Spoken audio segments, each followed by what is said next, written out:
Good morning, fellas. A few of you asked me about this specific model kit that I got here from PMM or whatever the manufacturer is. I don't know. I bought this off of Amazon for 126 euros.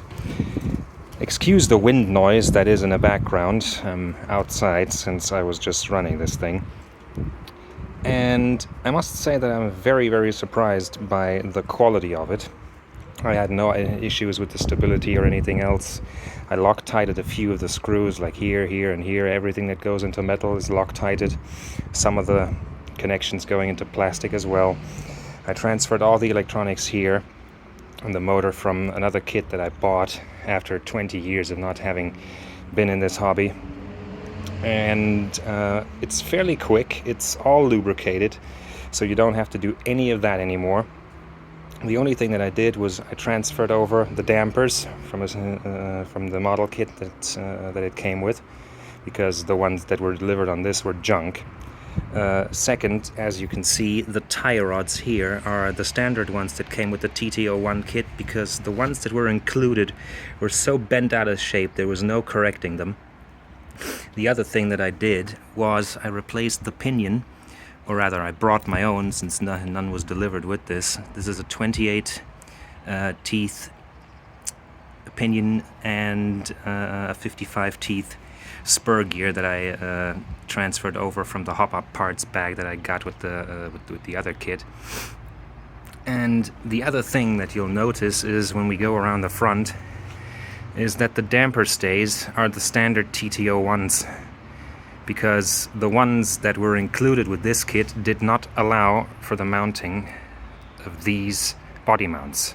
As a result of this, I mangled the previous Lancia body. You see there, those two holes, that are the ones that's supposed to go in, and the ones in the front are the ones supposed to go in. There was also the one in the middle for the antenna. And previously I mounted them on these holes in the front here. And that didn't work out, because at the first little bump against the front bumper, one of them broke off. I mean, of course it's shoddy quality that I bought there. I could have bought them again at better quality, but I figured why not buy these for €5 a piece with the whole stuff included, with front axle mounts and stuff like that. And so I have spares if anything breaks. That was the easier option, and that made fitting the body much more easy. Overall, I have to say I'm very surprised by the quality of this. I have had no sharp edges or no frayed carbon fiber or something like that, so that was all flawless. A couple of things that I did is I twisted a few screw heads on these, so it's also one thing that I replaced these damper stays, because I twisted one of the screws that hold the dampers in place, meaning I could hardly get the nut off at the other end, so I had to use tweezers to hold the screw in place, and then use a small wrench to get the nut off. But apart from that, everything's been flawless.